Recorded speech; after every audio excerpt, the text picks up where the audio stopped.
On voudrait trouver une manière de parler de la distance entre ces deux personnages, ce père joué par Adama Diop qui reste sur la planète Terre et cette fille jouée par Alison Deschamps qui part en Mars, en trouvant une métaphore visuelle pour parler de la distance de ces deux personnes alors que les deux corps des deux comédiens sont ensemble sur scène, ils sont en fait très proches.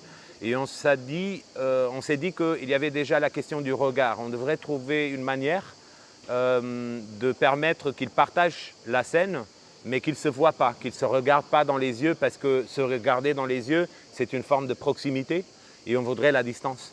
Et après, on s'est dit que aussi les montrer à la fois dans une pièce où ils parlent à la fois et ils s'envoient des messages. C'est comme un roman épistolaire qui accompagne 2 ans de leur vie et de relations à longue distance.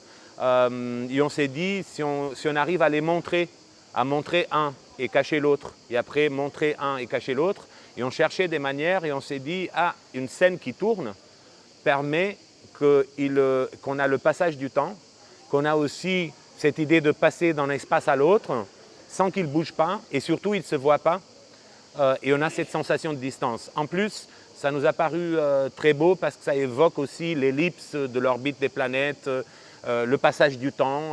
Et alors on a commencé à expérimenter, on a décidé cette scénographie qui est plutôt simple, évocatif, mais qui nous permet d'accompagner le passage du temps et la relation entre ces deux personnages.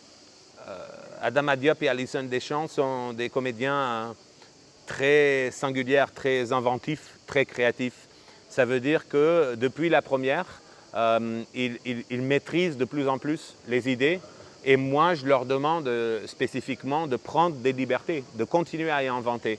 Je pense qu'un comédien invente beaucoup pendant les répétitions, mais son cerveau et son corps, ils ne s'arrêtent pas face au public, ils continuent à avoir des idées. Et moi, j'aime bien garder, bien sûr, une structure, les règles du jeu, un récit, mais en même temps avoir cet espace où ils peuvent faire évoluer la pièce et expérimenter, et après revenir en arrière, et après chercher là-bas. Alors ça donne, je pense, à la pièce une espèce de vitalité, parce qu'ils sont toujours face à la découverte eux-mêmes aussi.